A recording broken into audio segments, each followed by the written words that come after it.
Muy buenas tardes. Vamos a dar inicio a la sesión de hoy, Periodismo y Xenofobia. Quiero agradecer a la Fundación Nuevo Periodismo, no solamente por invitarnos, sino por organizar un evento como este, que ya está terminando, pero que ha sido una experiencia fabulosa reunir tanta gente dedicada al periodismo o en formación con el periodismo.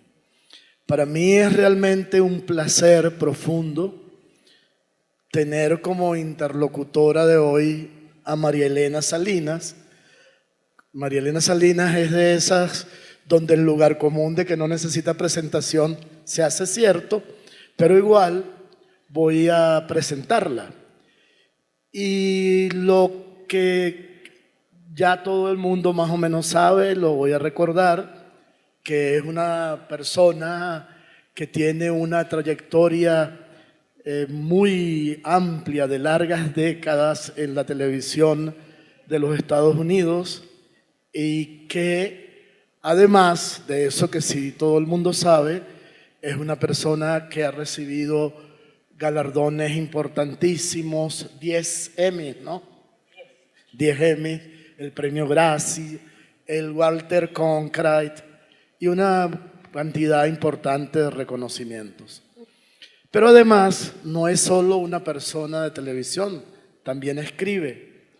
Creo que ha pasado como una década escribiendo una columna que es publicada simultáneamente en numerosos medios de los Estados Unidos, y lo que probablemente la hace más pertinente su presencia hoy, es que su trabajo de cobertura periodística no solamente se ha destacado por cubrir campañas presidenciales importantísimas, por hacer coberturas inolvidables de fenómenos duros como el de las maras en Centroamérica, pero sobre todo por haberle dado voz y haberse preocupado por informar sobre el mundo hispano en los Estados Unidos.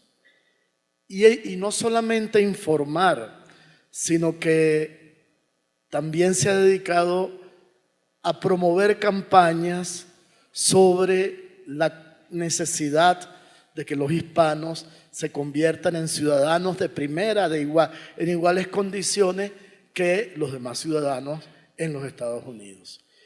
Y un detalle que no conocía, que he conocido recientemente, que también se ha dedicado María Elena a crear una beca de apoyo a jóvenes estudiantes hispanos, lo cual hace más completa su preocupación por el tema que hoy nos preocupa.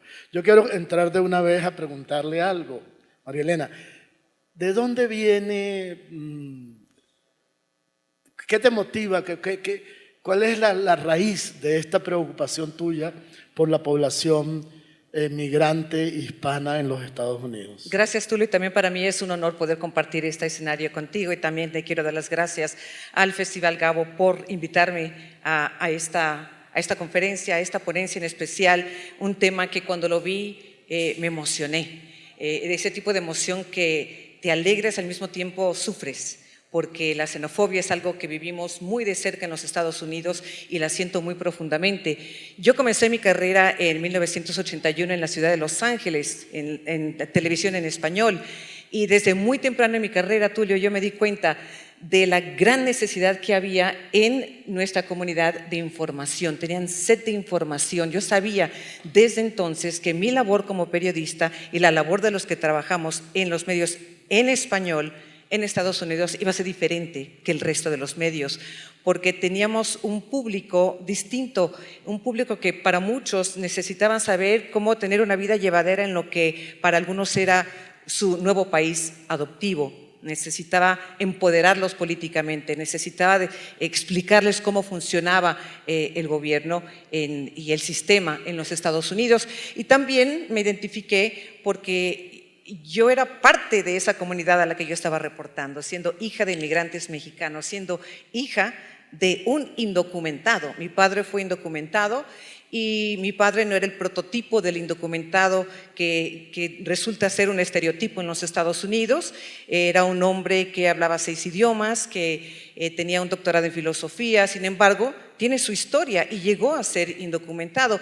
Y para mí era importante la posibilidad de contar las historias de los inmigrantes, porque cada quien tiene su historia y cada quien tiene sus circunstancias que los lleva a convertirse en indocumentados.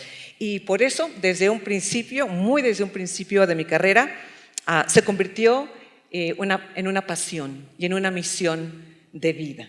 Esté trabajando en la televisión o no esté trabajando en la televisión, sigue siendo mi misión de vida. Pero vamos a conocer un poco más sobre Tulio, porque tú también tienes tus pasiones profesionales. Como saben, Tulio Hernández es sociólogo, él es venezolano. Él ha compartido su vida profesional entre la investigación académica y la gerencia cultural, el ejercicio de periodismo. Durante más de 20 años él ha mantenido también una columna en la edición dominical del diario El Nacional en Caracas. Una muestra de ese trabajo está reunido en Una Nación a la Deriva, su más reciente libro. Ha colaborado con The New York Times en español, la revista Arcadia de Colombia, El País de Madrid, la red de diarios españoles Vocento. Es un inmigrante a la fuerza. En mayo del 2017 se escapó de su país a pie por la frontera con Colombia, huyendo de una orden de cárcel emitida en su contra por Nicolás Maduro. Actualmente reside en Bogotá, donde colabora con el Observatorio Venezuela de la Universidad del Rosario y realiza un seguimiento del éxodo venezolano a Colombia. Y yo también tengo una pregunta para ti. ¿Cómo se explica que, habiéndote formado académicamente como sociólogo, hayas dedicado tu vida también al periodismo? Bueno, lo que pasa es que antes de hacer sociología ya yo me he ocupado del periodismo, pero no del periodismo profesionalmente del que trabaja en un medio, sino por ejemplo en mi liceo hice un periódico que se llamaba Suenan los cueros por los tambores.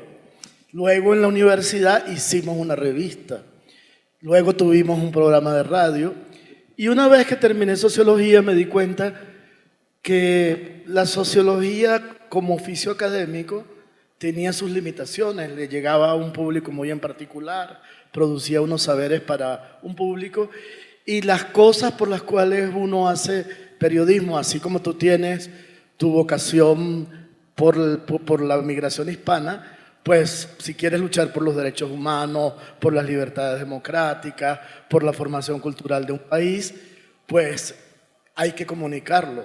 Y para comunicarlo tienes que hacer periodismo. Pero yo nunca he sido, en sentido estricto, periodista de trabajar en un medio, por ejemplo. De hecho, me empiezan a calificar antes que sociólogo de periodista cuando me tengo que ir de Venezuela y Juan Cruz, en El País de España, titula El periodista que Maduro quería meter preso. Entonces, de ahí en adelante ya tengo como una crisis de identidad, pero no lo es en realidad. Solo que ahora, por ejemplo, en este momento estoy haciendo un ciclo de entrevistas mucho más enfocado a lo que me ha pasado y es un ciclo de entrevistas que se llama El tirano y el escritor. La comencé en Bogotá con Sergio Ramírez, que está presente en este evento. La seguí con una poeta rumana que se llama Ana Blandiana, que ha dedicado su vida al memorial de las víctimas del comunismo rumano, y la he continuado con Alberto Barrera Tisca, que es el autor de un libro que se llama Chávez sin uniforme y que ha estudiado pues las características del tirano que nos tocó a nosotros. Pero, ¿El tirano y el periodista? ¿Quién? ¿Se llama El tirano y el periodista? Se llama El tirano y el Yo creo periodista. que algunos en Estados Unidos pueden robarte ese título también, porque les puede aplicar. Es cierto, es cierto. Pero ¿por qué no entramos de lleno en el tema? Ya nos conocemos y nos conocemos todos. Te voy a hacer una primera pregunta para que entremos en calor. ¿Cuán grande o de qué tipo es la xenofobia en los Estados Unidos en general y en particular con el pueblo, con los migrantes latinos o hispanoamericanos? La xenofobia, que también podemos interpretar como racismo, es algo que ha existido en Estados Unidos por mucho, mucho tiempo, pero nunca se ha sentido tan profundamente como en estos momentos y en particular más con la administración del presidente Trump. Es contra los latinos, contra los musulmanes, ahí existe pues todo tipo de racismo y xenofobia con cualquiera que no sea blanco, también por casos de religión. Yo creo que muchos recordamos aquel día que el presidente Trump lanzó su campaña y dijo que México no envía lo mejor, sino que envía a narcotraficantes y violadores y criminales. Y ahí es donde comenzó inmediatamente su pelea con la comunidad hispana, porque aunque muchos lo interpretan como una lucha contra los indocumentados, la comunidad hispana en Estados Unidos es afectada en general, no únicamente los indocumentados, de la misma manera que decidió bloquear la entrada de personas de países musulmanes. Así es que es muy profunda la xenofobia en Estados Unidos y ha tenido efecto en la población.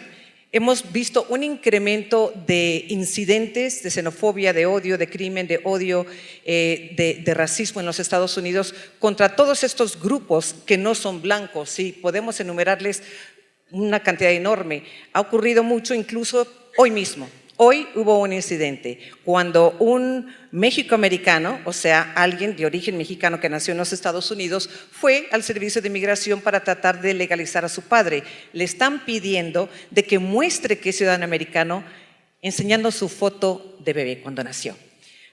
Están haciendo mucho más difícil y cuestionando hasta cierto punto a los hispanos, incluso si son residentes legales, incluso si son ciudadanos norteamericanos. Y lo que preocupa son estos crímenes de odio, este tipo de manifestaciones de rechazo en contra de personas que hablan español. Estamos constantemente viendo estos casos, puede ser en un supermercado, en un restaurante, en la calle, en un parque, de una persona habla español con otra persona y se les ataca, se les critica y se les dice están en Estados Unidos, tienen que hablar inglés, cuando el inglés no es idioma oficial de los Estados Unidos. De hecho, Estados Unidos no tiene un idioma oficial. Estados Unidos es un país de inmigrantes. Fue construido sobre los hombros de los inmigrantes. Sin embargo, ahora muchos de nosotros que somos incluso hijos de inmigrantes, sentimos como que somos extranjeros en nuestro propio país. Y así es como se ha manifestado la xenofobia en Estados Unidos. Pero ahora yo te pregunto a ti, a partir de tu experiencia, ¿ha habido en América Latina xenofobia? ¿O ese es un fenómeno nuevo que estamos viendo con la llegada de la migración venezolana? Y más puntual aún, con la migración venezolana podríamos afirmar que hay xenofobia en Colombia hacia los venezolanos. Y solo quisiera agregar una cosa más. Para quienes ven a los venezolanos que cruzan la frontera como invasores, ven a Tulio como un invasor porque él también cruzó la frontera y él también tiene una historia de por qué, de qué circunstancias lo llevaron a cruzar. Sí, yo creo que la xenofobia es un fenómeno universal. Y obviamente no al extremo de los Estados Unidos, porque hay una minoría blanca que se siente la que es la primera que llegó. Pero en América Latina sí ha habido xenofobia. Te puedo poner 4 experiencias concretas. La que tienen los costarricenses contra los nicaragüenses. Siempre ha habido una gran migración de nicaragüenses hacia Costa Rica y agravada en los tiempos de la guerra final contra Somoza, agravada ahora en este momento por la migración de la gente. Ya son 25.000 personas que han cruzado la frontera huyendo de la represión de Ortega. Hubo una xenofobia terrible y la hay todavía, muy complicada, entre la gente de República Dominicana y los haitianos. Es una relación amor-odio muy complicada. Hubo brotes xenofóbicos fuertes en Chile contra la migración boliviana, en algunas ciudades brasileñas también. conflictos de intereses entre Ecuador y Perú por guerras viejas. Incluso en Venezuela, cuando la migración colombiana, que llegó casi a 4 millones de personas, habían también brotes xenofóbicos, pero nada realmente grave que lamentar. Ahora, ¿qué pasa? Migración y xenofobia van tomadas de la mano. O sea, si no hay migración, no hay formas de xenofobia, salvo que hayan existido antecedentes de guerra. Yo creo que en el caso que preguntas de Colombia en Venezuela, de la migración venezolana a Colombia, para lo grande que ha sido y lo rápida, yo creo que el pueblo colombiano se ha portado mayoritaria y predominantemente de una manera tolerante y solidaria.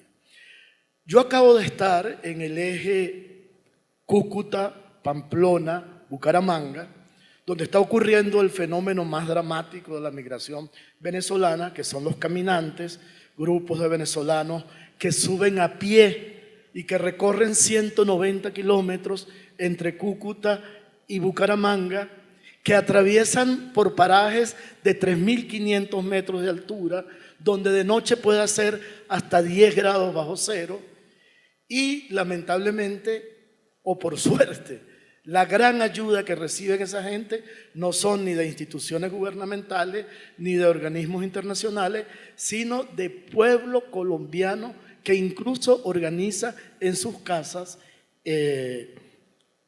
refugios para que ellos pasen la noche. Ahora, eso no significa que esto no se pueda convertir a la larga en un problema xenofóbico. ¿Por qué? Porque si no se maneja bien la situación, si no se hacen políticas públicas que impidan que la migración se convierta en un caos y en una amenaza, podrían empezar los brotes xenofóbicos, porque siempre sobre los emigrantes pesan estigmas. Y de hecho, yo he estado estudiando, después digo por qué, los trabajos que se hicieron en Ecuador para impedir los brotes xenofóbicos contra los desplazados colombianos, y el fenómeno es siempre más o menos el mismo. Cuando vamos a buscar qué ocurre, lo que dicen los norteamericanos de los mexicanos es más o menos lo que dicen los nicaragüenses, perdón, los costarricenses de los nicaragüenses, o lo que decían los dominicanos de los haitianos, o lo que en este momento, ayer hubo un brote xenofóbico muy fuerte en Ecuador contra los venezolanos. En Brasil quemaron unas carpas y los echaron de un pueblo por una noticia falsa que hizo un periódico de que un venezolano había asesinado a una señora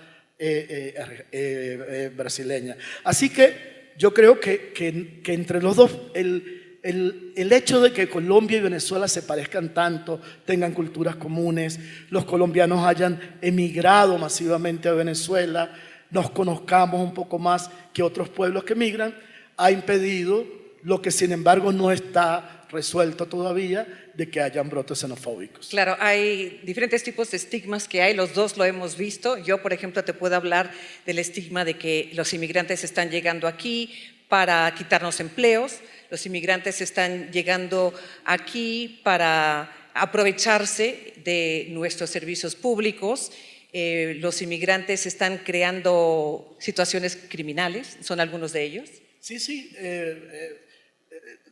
hay un profesor portugués que ha hecho como un decálogo. A esos tres, uno, los emigrantes usan nuestros servicios públicos, no pagan impuestos, traen enfermedades, las mujeres son prostitutas, los hombres son ladrones. Eso lo conseguimos en casi todos los procesos migratorios. Pero en América Latina hay un agregado interesante. Yo tuve la oportunidad de estar en Costa Rica un tiempo y una de las quejas más grandes es que los nicaragüenses le quitaban las mujeres a los costarricenses. Y en Panamá… Ese no lo hemos escuchado en Estados Unidos todavía. Bueno, porque América Latina tiene melodrama, tiene telenovelas, ¿no? Y entonces, por ejemplo, en Panamá le tienen miedo las mujeres a las colombianas porque decían que le quitaban los maridos. Y ahora Las colombianas dicen, ¿qué culpa tengo yo de haber nacido bonita? Pero ahora en Cúcuta, en el periódico de allá que se llama, dicen, había una noticia de que había aumentado el número de divorcios por culpa de las venezolanas.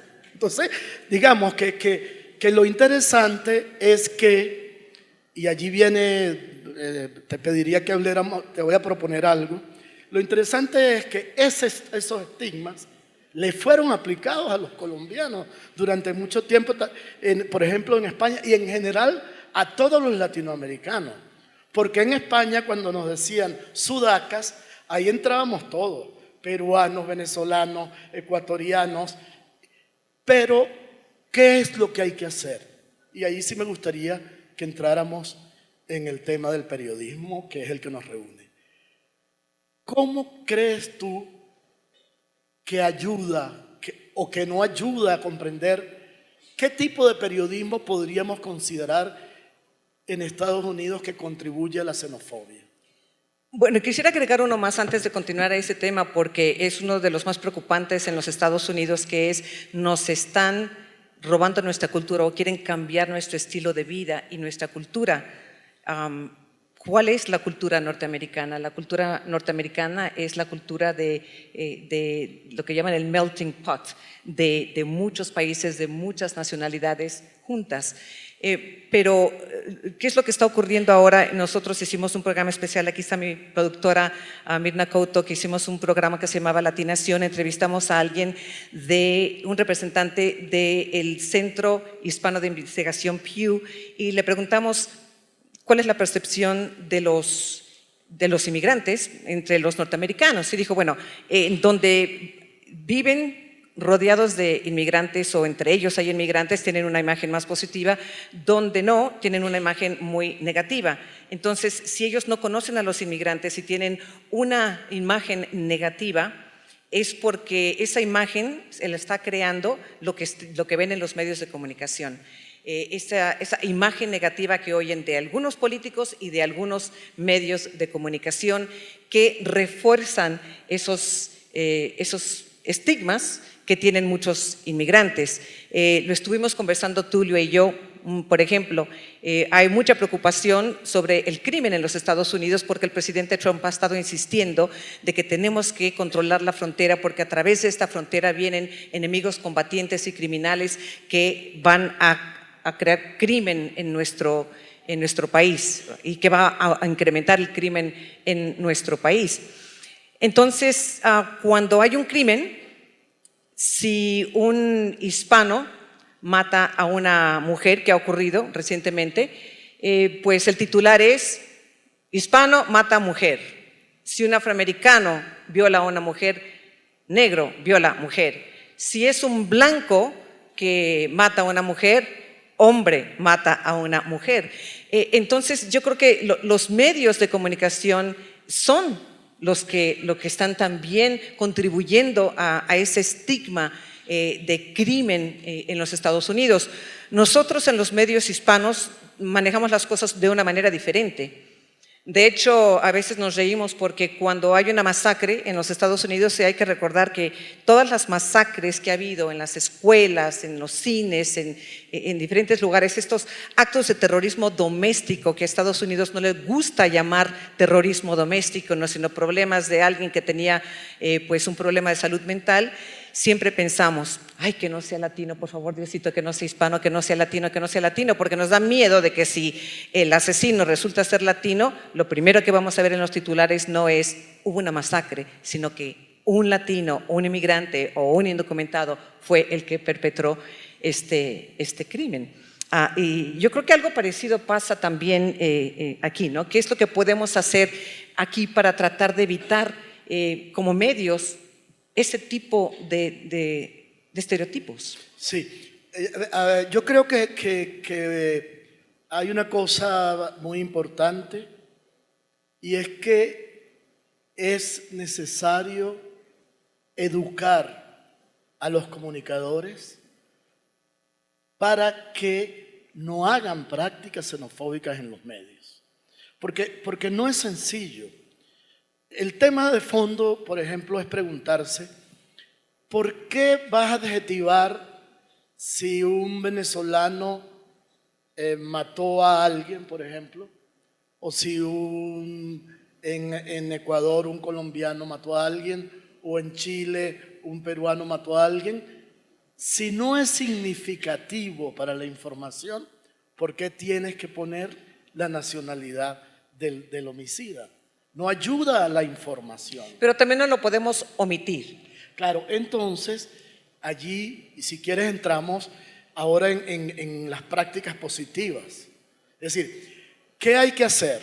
Primero, yo creo que, y aquí permítanme filosofar un poquito, no es natural que la gente acepte, los seres humanos acepten de inmediato a los diferentes. Yo te comentaba, por ejemplo, que nosotros somos la única especie animal que no reconoce a las otras especies como iguales a nosotros. Es decir, un perro chihuahua que es tan chiquito, ve un grandote, un pastor alemán, y sabe que ese es un perro también. En cambio, aquí cuando vino la colonización europea, debatían si los pueblos aborígenes eran seres humanos o no.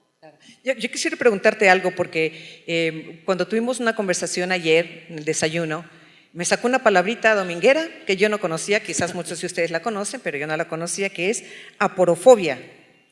Aporofobia, ¿cómo usamos ese concepto de aporofobia? Pero es importante, y tampoco se nos olvide algo que hablamos ayer sobre las xenofobias internas en los países latinoamericanos. Sí. Pero vamos por partes.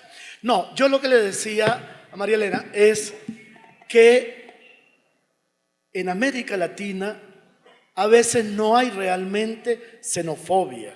Es decir, tú no desprecias a alguien porque sea ecuatoriano o porque sea venezolano. Hay aporofobia. Aporofobia es un término que es un rechazo, un sentimiento de discriminación, incluso de miedo hacia los pobres. Y lo voy a explicar por qué. Cuando llegan migraciones a invertir a un país, no importa de dónde vengan, no son rechazados. De hecho, las primeras 2 olas migratorias venezolanas que llegaron a Colombia eran de unos inversionistas, Farmatodo y otras. La segunda ola era de ejecutivos petroleros que fueron expulsados de Venezuela cuando 15.000 personas profesionales fueron expulsadas de petróleo de Venezuela. Pero ahí tampoco se hablaba de brotes xenofóbicos. Las cosas se complican cuando llegan los más pobres, porque los más pobres empiezan a generar temor, rechazo, incomodidad. Y a veces más que rechazo a la nacionalidad de origen, es rechazo a la condición de pobreza, al hecho de que me va a crear problemas.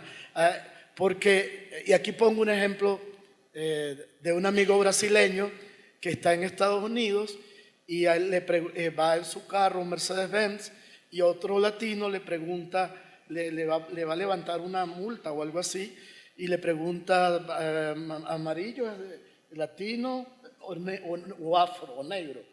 Y él le dice, mi amigo le dice negro, y él le dice, no, usted no es negro, usted es doctor. ¿No? Entonces, claro, ahí hay un acto de aporofobia al revés. Es decir, no te incluyo entre esa etnia porque tú se ve que eres rico. Hasta cierto punto esa aporofobia también va de la mano con la xenofobia interna que vemos en América Latina, que es muy fuerte, que algunos le pueden llamar clasismo, donde hay un rechazo contra los que no son de nuestro color o que son de un color más oscuro, un color diferente, contra los que tienen la textura del pelo distinta, contra los que son pobres. Entonces nos quejamos mucho a veces de que otros países nos rechazan cuando nosotros mismos nos estamos rechazando. Eso es importantísimo, porque a veces vemos el desprecio al emigrante, pero no vemos los que practicamos en nuestros países, que son de alguna manera son fobias. Y si nos vamos al origen de la palabra, son fobias hacia quienes no responden a los esquemas dominantes de belleza y de clase dominante en los países. Yo hablaba, por ejemplo, el caso de Venezuela, donde hay una población negra importante, pero es muy difícil que alguien de mi color sea protagonista de una telenovela. O una Miss, le comentaba que en cambio en Colombia casualmente ha habido varias Misses negras, pero en general ni en México, ni en Colombia, ni en Ecuador, la diversidad de fenotipos está representada ni en los medios, ni en las telenovelas, que es el gran discurso nuestro, ni en la publicidad. Y eso también es una forma de discriminación sobre la cual tenemos que pensar. Bueno, ellos nos están diciendo que muy pronto tenemos que pasar a las preguntas del público, así es que vamos resumiendo, hasta cierto punto tenemos que resumir dándole consejos a los periodistas y diciéndoles cómo es que pueden cubrir este fenómeno de la xenofobia en el mundo. Y yo hablaré de mi caso. En mi caso, en Estados Unidos, yo creo que la mejor forma de hacerlo es contando sus historias. Darnos cuenta de que no estamos hablando de invasores, sino estamos hablando de refugiados, que cada inmigrante tiene su historia.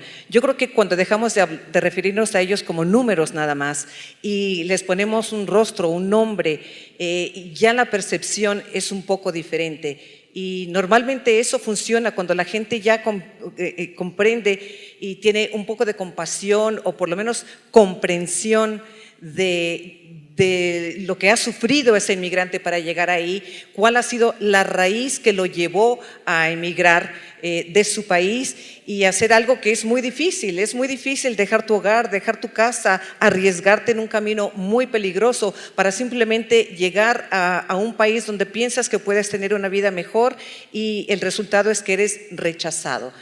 Antes de ver a esa persona como un número que se va acumulando y haciendo cada vez más grande, yo creo que debemos de contar sus historias para que la gente los vea como seres humanos y no como números de personas invasoras. Yo creo que yo diría 4 cosas. Primera, la contextualización de toda información sobre temas migratorios. Por ejemplo, si yo digo, hay 100 venezolanos presos en las cárceles de Medellín, esa cifra por sí sola dice, los venezolanos son unos delincuentes. Pero si yo digo eso, yo debería decir cuántos colombianos están presos en las cárceles de Medellín y qué porcentaje significa que haya 100 en relación al total de la población migrante que hay en el país.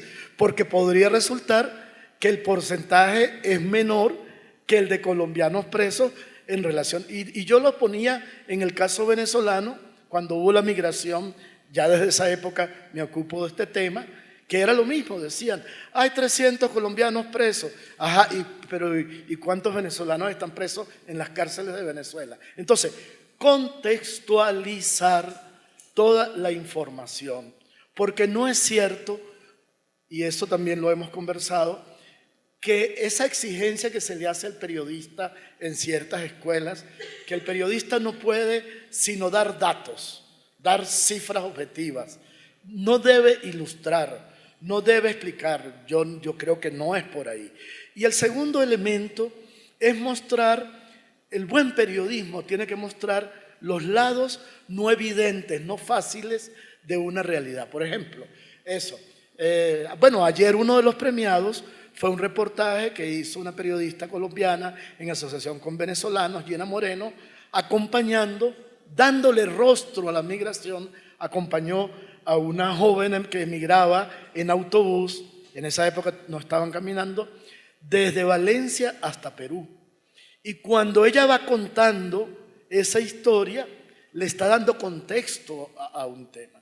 Y el otro es ilustrar también. El deber del periodismo no es solamente dar noticias, sino también profundizar, por ejemplo, cómo la migración ha sido un factor de riqueza, de enriquecimiento, de diversificación cultural, incluso de aumento del mercado potencial de un país por el número de consumidores. Exacto. Bueno, en Estados Unidos eso es clarísimo. Los hispanos o los inmigrantes en general contribuyen muchísimo más a la economía y culturalmente al país de lo que le quitan. Queremos abrirlo a preguntas. Ya nos están cortando, pero empezamos tarde, no nos roben nuestros minutos, por favor. Empezamos. Bueno, vamos a hacer 3 preguntas. 2 o 3 preguntas. Aquí, el joven.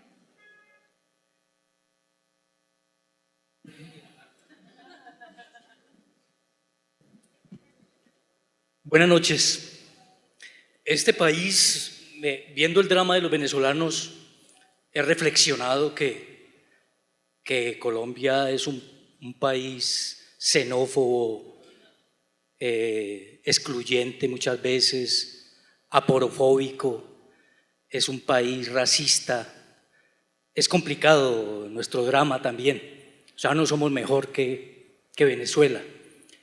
Entonces yo quería, alguna vez me iban a sellar el pasaporte para irme a Estados Unidos y vino el dilema, ¿no? Trump o Duque.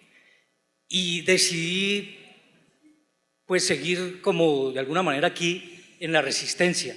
Y yo quería preguntarles a ustedes, hay periodistas xenófobos, ¿verdad? Yo he leído columnas xenófobas. Quisiera que me hablaran de eso y les hablaran al auditorio. Gracias. Bueno, definitivamente en Estados Unidos y la mayoría trabajan en la cadena Fox. Sí. Bueno, lo digo no nada más como broma, pero cuando escuchamos a Tucker Carlson decir hace un par de días que los demócratas y los liberales en el país están abogando por un genocidio blanco, perdóname, pero ese es un comentario xenófobo. Bueno, yo voy a torcer la cosa un poquito. Yo creo que hay que reconocerle 2 cosas. Una buena parte de las campañas antixenofóbicas en Colombia la ha hecho la prensa, la han hecho artistas colombianos. Hay una campaña que se llama Somos Panas. El abrazatón que se hizo en varias ciudades. Yo estaba en Cúcuta, en el Puente Internacional. Es decir, de todos los países a donde han llegado venezolanos, el que más expresiones, no solo de solidaridad, sino preocupación de sus intelectuales, sus periodistas, sus artistas, sus académicos, sus religiosos, por impedir la xenofobia, uno de esos es Colombia. Y eso hay que valorarlo mucho. Sin negar, porque leí una vez, no quiero recordar su nombre, un columnista del Espectador que era de verdad vomitivo lo que decía contra los venezolanos, porque además era denigrante de las mujeres venezolanas, bueno, eso es una tragedia que ha ocurrido siempre entre los emigrantes. Pero en general, el balance es positivo en Colombia, aunque ahora que vivo aquí, reconozco que aquí hay problemas internos de discriminaciones y de no reconocimiento de la diversidad que tienen que ser atacados como parte de la lucha, porque al final la lucha es contra todo tipo de discriminación, ya sea por género, por nacionalidad, por religión o la que padezco yo hoy por creencias políticas. Yo le voy a aplaudir. Pero la siguiente pregunta, allá atrás. Hola, mi nombre es Carla Quiroz y bueno, yo quiero hacer más que todo un aporte, quiero contar una experiencia. Yo no pienso que en Colombia la xenofobia no esté tan presente, sino que pienso más que todo que está normalizada. Yo soy fundadora de un movimiento social que se llama Feminismo sin Derecho de Admisión y a raíz de ese movimiento surgió una campaña que se llama Te Acepto Venezuela. Iniciamos esa campaña con un experimento social que se llamó La Chama es mi amiga, que consistía en literalmente ponerme en los zapatos de una venezolana y me hice pasar por un día completo por una venezolana que vendía dulces en el centro de Cartagena. Obviamente recibí muchísimas propuestas porque piensan que una venezolana es una prostituta, tienen ese estigma muy marcado, sobre todo en Cartagena, no sé cómo es aquí, pero lo que más me dolió fue que varias gente se me acercó a decirme que si a mí no me daba vergüenza venir de otro país a vender dulces. Y claramente yo no podía responder porque no tengo el acento venezolano, no quería que la gente se diera cuenta que era un experimento social, yo tenía micrófonos y cámaras escondidas. Y lo hice porque pienso que comunicadores sociales y periodistas tenemos la responsabilidad social de mostrar la realidad que viven estas personas y no camuflarla y no caer en ese jueguito de que sí, mejor muestro que hay venezolanos que roban, mejor muestro que hay venezolanos que matan, sino mostrar cuál es la vulnerabilidad de esa gente, que no es fácil empezar en un país que Colombia es un país clasista. Lo somos entre nosotros, ¿cómo no lo vamos a hacer con otras personas que vienen? Claro, gracias por compartir esa historia. Yo creo que eso es una verdadera muestra de lo crueles que podemos ser contra los demás. Creo que nos falta esa sensibilidad y esa compasión hacia el resto de la gente. ¿Tenemos tiempo para más preguntas? Por acá, sí. Hola, soy David Cordero, periodista en Puerto Rico. Esta mañana en un taller de investigación alguien propuso un tema que promete ser una gran investigación, pero se le cuestionó si ella iba a hacer esa cobertura como periodista o como activista. Entonces puede haber una línea muy fina entre ambas cosas y quiero preguntarle a ustedes cuándo ustedes ponen esa línea, en qué parte de esa cobertura se ubica, ¿no? Esa diferencia entre lo que es el trabajo periodístico y el activismo. Bueno, prácticamente toda mi carrera me han acusado de ser periodismo de activista. En inglés se llama advocacy journalism, pero en español realmente no creo que exista una palabra para advocacy. Así es que vamos a utilizar la palabra activismo. Yo creo que en el momento de que nosotros contamos las historias de hispanos, nos acusan de estar promoviendo la ilegalidad, de estar promoviendo una política de fronteras abiertas.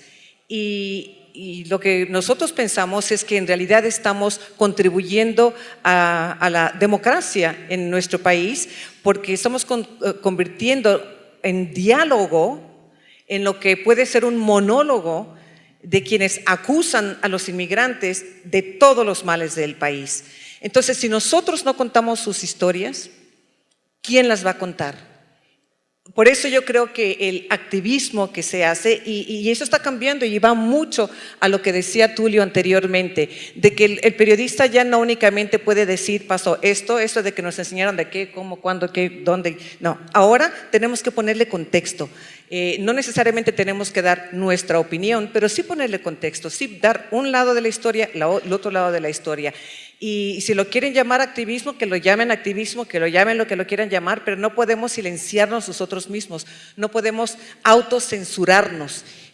Tenemos que tener esa valentía que afortunadamente la mayoría de los periodistas jóvenes la tienen, ya no tienen el miedo que teníamos anteriormente, de poder decir así son las cosas y explicar en contexto ¿por qué? Así es que si me quieren acusar de hacer periodismo y activista al mismo tiempo, ya no me molesta. Antes me preocupaba, pero ya no me molesta. Sí, pero el buen periodismo, ¿en qué tiene que consistir?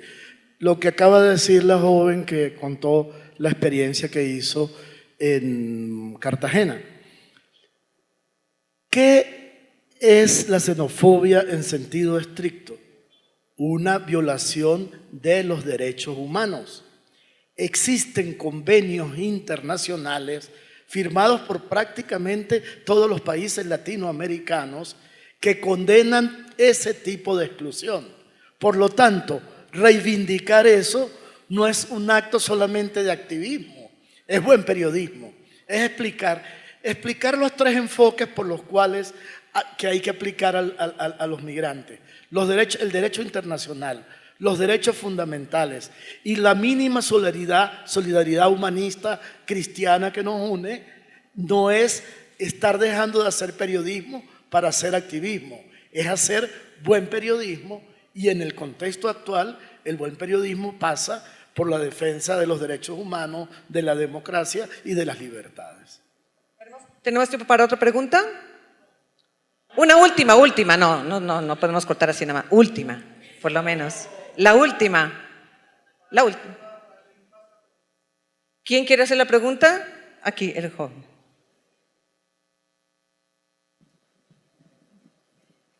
Bueno, mi nombre es Juan Camilo, soy de la Universidad del Valle. Yo tengo una pregunta Bueno, en nuestra experiencia, digamos, partiendo un poco del contexto nuestro en marchas con paros, hemos visto que muchas veces la mejor forma de llegar a las personas es el tú a tú, el yo con el otro en la calle. Poniendo en el contexto de la xenofobia y el miedo a los inmigrantes, ¿cómo podemos nosotros llegar de manera fácil, digamos, a nuestro vecino, el que le tiene miedo a los venezolanos, y también dónde podemos nosotros, los ciudadanos comunes y corrientes, encontrar datos, información que nos permitan decir al vecino, mira, es que los venezolanos aportan tantos millones de pesos a la economía del país? Bueno, ahí ya no cae tanto dentro del periodismo, sino de los efectos que tiene la xenofobia en la población y cómo los periodistas podemos ayudar a arreglar esto, ¿no? Voy a usar como ejemplo el caso del joven que me preguntó de Puerto Rico. Si usamos a Puerto Rico como ejemplo, acaba de haber un huracán hace un año, un huracán que devastó la isla.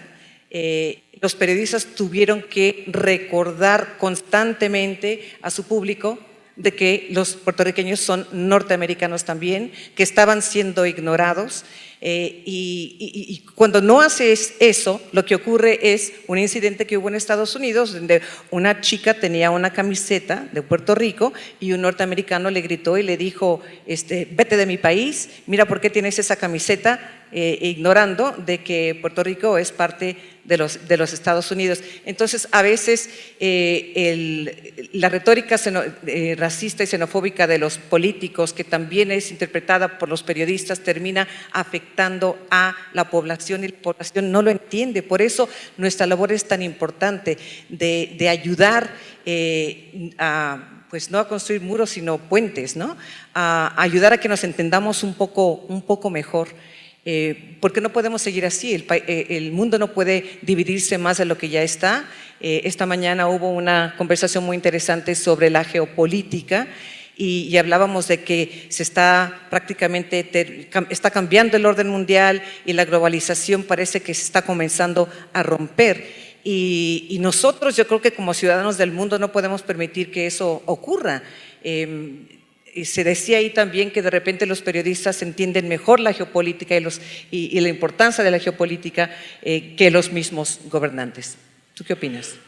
Yo creo, como telón de fondo, que lo que tenemos que introyectar es que hace falta, en el caso Colombia y Venezuela, un programa de educación ciudadana para la convivencia, tanto para los inmigrantes como para la población colombiana. Nosotros tenemos una situación de dos aprendices. Colombia, que nunca ha tenido grandes olas migratorias, que ha sido un país muy endogámico, y Venezuela, que nunca había emigrado, que era un país receptor de migrantes. Mis generaciones en adelante nacimos acompañados de miles y millones de chinos, de españoles, de italianos, de portugueses, de colombianos. Nosotros fuimos receptores de buena parte de la migración que huía de la dictadura de Pinochet, de la de Galtieri, de la de Bodaverri. En Caracas se fortalecían los ejércitos sandinistas que lucharon contra Somoza. Entonces, tenemos un aprendizaje en ese sentido, pero no sabíamos emigrar y eso también hay que aprenderlo. Entonces, no es natural, no es un hecho.